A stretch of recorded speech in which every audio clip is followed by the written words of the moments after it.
Hi friends, ನಮಸ್ಕಾರ ಎಲ್ಲರಿಗೂ. ರಂಜುಸ್ homely ಫುಡ್ಗೆ ಎಲ್ಲರಿಗೂ ಸ್ವಾಗತ. ಇವತ್ತೊಂದು ಸ್ಪೆಷಲ್ ರೆಸಿಪಿ ಜೊತೆ ನಾನು ನಿಮ್ಮೊಂದಿಗೆ ಬಂದಿದ್ದೀನಿ.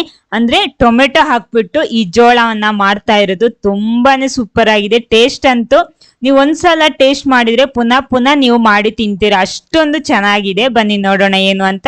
ಆಮೇಲೆ ಫಸ್ಟ್ ಟೈಮ್ ಚಾನಲ್ ನೋಡ್ತಿದ್ರೆ ಚಾನಲ್ ಸಬ್ಸ್ಕ್ರೈಬ್ ಮಾಡಿ ಸಪೋರ್ಟ್ ಮಾಡಿ.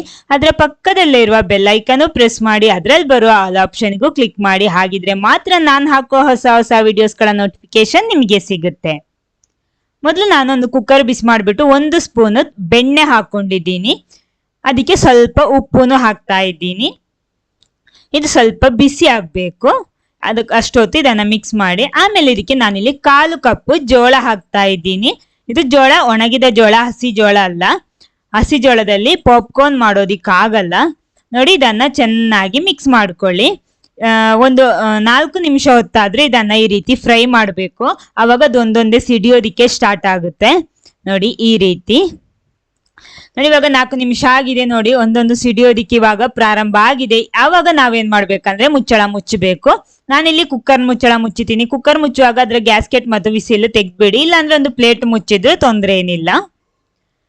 ನೋಡಿ, ಎಲ್ಲ ಸಿಡ್ದು ರೆಡಿ ಆಗಿದೆ. ನೋಡಿ, ನಮ್ಮ ಪಾಪ್ಕಾರ್ನ್ ಇಲ್ಲಿ ರೆಡಿ ಆಗಿದೆ. ಎಲ್ಲ ಕೂಡ ರೆಡಿ ಆಗಿದೆ. ಓಕೆ, ಇನ್ನು ನಾನು ಅದನ್ನೊಂದು ಬೇರೆ ಪಾತ್ರೆಯಲ್ಲಿ ಹಾಕೊಂಡಿದ್ದೀನಿ. ಅದೇ ಕುಕ್ಕರ್ ಅಲ್ಲಿ ನಾನು ಪುನಃ 1 ಸ್ಪೂನ್ ಬೆಣ್ಣೆ ಹಾಕ್ತಾ ಇದ್ದೀನಿ.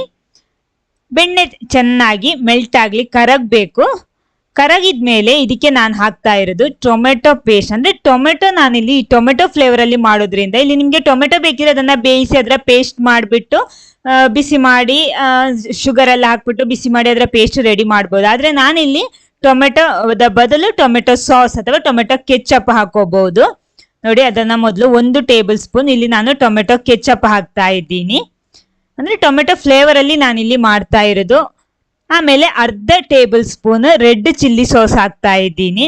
ಎಲ್ಲ ಹಾಕ್ಬಿಟ್ಟು ಒಂದ್ಸಲ ಚೆನ್ನಾಗಿ ಮಿಕ್ಸ್ ಮಾಡಿ. ನಿಮ್ಗೆ ಟೊಮೆಟೊನೇ ಬೇಕಂದ್ರೆ ಅದನ್ನ ಬೇಯಿಸಿ ಪೇಸ್ಟ್ ಮಾಡಿಬಿಟ್ಟು ಆಮೇಲೆ ಬಿಸಿ ಮಾಡಿ ಸ್ವಲ್ಪ ಸಕ್ಕರೆ ಬೆಳ್ಳುಳ್ಳಿ ಎಲ್ಲ ಹಾಕ್ಬಿಟ್ಟು ಬಿಸಿ ಮಾಡಬಹುದು. ಆಮೇಲೆ ಖಾರಕ್ಕೆ ನಾನು ಸ್ವಲ್ಪ ಮೆಣಸಿನ ಹುಡಿ ಹಾಕೊಂಡಿದ್ದೀನಿ. ಒಂದು ಅರ್ಧ ಟೀ ಸ್ಪೂನ್ ಅರಶಿನ ಹುಡಿ ಕೂಡ ಹಾಕೊಳ್ಳಿ. ಎಲ್ಲ ಹಾಕ್ಬಿಟ್ಟು ಒಂದ್ಸಲ ಚೆನ್ನಾಗಿ ಮಿಕ್ಸ್ ಮಾಡಬೇಕು. ಮೀಡಿಯಂ ಫ್ಲೇಮ್ ಅಲ್ಲಿ ಇಟ್ಟು ಮಾಡ್ಕೊಳ್ಳಿ. ಒಂದು 1/4 ಟೀ ಸ್ಪೂನ್ ಗರಂ ಮಸಾಲ ಕೂಡ ಹಾಕೊಳ್ಳಿ, ಅವಾಗ ಚೆನ್ನಾಗಿ ಸಿಗುತ್ತೆ ನಮಗೆ ಟೇಸ್ಟ್.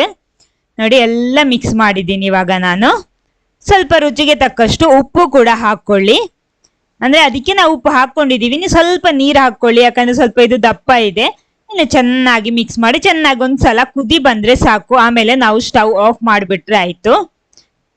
ನೋಡಿ, ಇವಾಗ ಚೆನ್ನಾಗಿ ಕುದಿ ಬಂದಿದೆ. ಸ್ಟವ್ ಆಫ್ ಮಾಡಿದೀನಿ. ನಾವು ರೆಡಿ ಮಾಡಿಟ್ಟ ಪಾಪ್ಕಾರ್ನ್ ಇದಕ್ಕೆ ಹಾಕೊಂಡ್ರೆ ಆಯ್ತು. ಹಾಕ್ಬಿಟ್ಟು ಒಂದ್ಸಲ ಚೆನ್ನಾಗಿ ಮಿಕ್ಸ್ ಮಾಡ್ಕೊಳ್ಳಿ. ಸ್ವಲ್ಪ ಸ್ವಲ್ಪ ಹಾಕ್ಬಿಟ್ಟು ಈ ರೀತಿ ಮಿಕ್ಸ್ ಮಾಡ್ಕೊಳ್ಳಿ. ಅವಾಗ ಎಲ್ಲದಕ್ಕೂ ಆ ಮಸಾಲ ಸಿಗುತ್ತೆ ನಮಗೆ. ಈ ರೀತಿ ಇದ್ರ ಪರಿಮಳ ಕೇಳುವಾಗ್ಲೇ ಇವಾಗ್ಲೇ ತಿನ್ಬೇಕನ್ಸುತ್ತೆ, ಅಷ್ಟೊಂದು ಟೇಸ್ಟಿ ಆಗಿರುತ್ತೆ. ಆಮೇಲೆ ಇದು ಬಿಸಿ ಬಿಸಿನೇ ಸರ್ವ್ ಮಾಡಬೇಕು. ಆರಿದ್ಮೇಲೆ ಅಷ್ಟೊಂದು ಚೆನ್ನಾಗಿರಲ್ಲ. ನಾವು ಮಾಡಿದ ತಕ್ಷಣ ಇದನ್ನ ಸರ್ವ್ ಮಾಡಬೇಕು, ಆವಾಗ್ಲೇ ಅದ್ರ ಟೇಸ್ಟ್ ಕರೆಕ್ಟ್ ನಮಗೆ ಸಿಗೋದು. ನೋಡಿ, ಇಲ್ಲಿ ರೆಡಿ ಆಗಿದೆ. ನೋಡಿ, ಈ ರೀತಿ ಇದೆ. ಎಲ್ಲದಕ್ಕೂ ನಮ್ಮ ಮಸಾಲ ಕರೆಕ್ಟ್ ಆಗಿ ಅಂಟಿಕೊಂಡಿದೆ. ನೋಡಿ, ಈ ರೀತಿ ಇದೆ. ವಾವ್, ಸೂಪರ್ ಆಗಿರುತ್ತೆ ಇದು. ಖಂಡಿತ ಒಂದ್ಸಲ ಆದ್ರೂ ಟ್ರೈ ಮಾಡಿ ಟೇಸ್ಟ್ ಮಾಡ್ಲೇಬೇಕಿದು, ಅಷ್ಟೊಂದು ಚೆನ್ನಾಗಿದೆ. ನೋಡಿ, ಇಲ್ಲಿ ನಮ್ಮ ಟೊಮೆಟೊ ಫ್ಲೇವರ್ ಅಲ್ಲಿ ರೆಡಿ ಆಗಿರುವಂತಹ ಪಾಪ್ಕಾರ್ನ್ ಇಲ್ಲಿ ರೆಡಿ ಆಗಿದೆ. ಸೂಪರ್ ಟೇಸ್ಟ್ ಇರುತ್ತೆ, ಖಂಡಿತ ಮಿಸ್ ಮಾಡಬೇಡಿ. ಈ ವಿಡಿಯೋ ನಿಮ್ಗೆ ಇಷ್ಟ ಆಗಿದ್ರೆ ಖಂಡಿತ ಲೈಕ್ ಮಾಡಿ, ಎಲ್ಲರ ಜೊತೆನೂ ಶೇರ್ ಮಾಡೋದಕ್ಕೂ ಮರಿಬೇಡಿ. Okay, thank you.